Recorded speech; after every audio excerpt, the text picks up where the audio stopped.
It's time for our Wednesday African Ancestor poll, sponsored by the African Genesis Institute.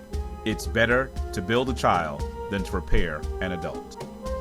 This week, the Kemetic Queen Tiye, or the Nubian Queen Amanirenas. Queen Tiye is one of ancient Egypt, or Kemet's, most important queens. She was one of the most powerful matriarchs in the most powerful Kemetic era, the 18th dynasty. Tiye was probably not of royal birth. Her father was a wealthy landowner, and her mother a priestess of the royal court. However, this did not prevent the powerful Kemetic king, Amenhotep III, from taking her as his queen. Amenhotep III heralded their marriage on a number of Khepr statues, often known as scarabs, and he sent them far across the land. Amenhotep loved his wife dearly. He constructed an artificial lake and a temple for her, and she is depicted with her husband in a large number of colossal and small monuments, including the amazing 4-story statue of the couple, which now graces the entrance of the Egyptian Museum in Cairo. The statue is notable as it depicts the queen as Amenhotep III's equal. She is the same height, and she is sharing the same eye line of her amazing husband. Queen Tiye was also known as a formidable stateswoman, factoring into negotiations with foreign nations during her husband's rule and even after his death. She continued in importance during the reign of her son, Amenhotep IV, later known as the heretical Akhenaten.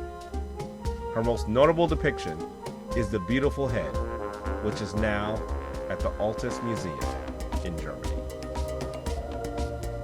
Next we have the Nubian Queen, Amanirenas. Powerful Nubian queens known as Gore, meaning ruler, and more importantly, Kandake, or Queen Mother, are a key feature of ancient Nubian society. Interestingly, the word Kandake was altered into the name Candace in English. One of the most powerful Kandakes was Queen Amanirenas. In 24 BC, Nubia was threatened by the Roman Empire. Egypt was already under the subjugation of Rome, and the Nubians were constantly raiding their Egyptian neighbors. On one of these journeys, the Queen Amanirenas was confronted. She led her armies into battle and defeated 3 Roman cohorts. In addition, she defaced a statue of the Roman Emperor Augustus Caesar. She brought the head back to Nubia as a prize, where it was buried in the doorway of an important building as an affront to the Roman king. During the battle, Amanirenas lost an eye. The one-eyed Candace, as the then Roman governor Gaius Petronius now referred to her, was pushed by the Romans far into her own territory.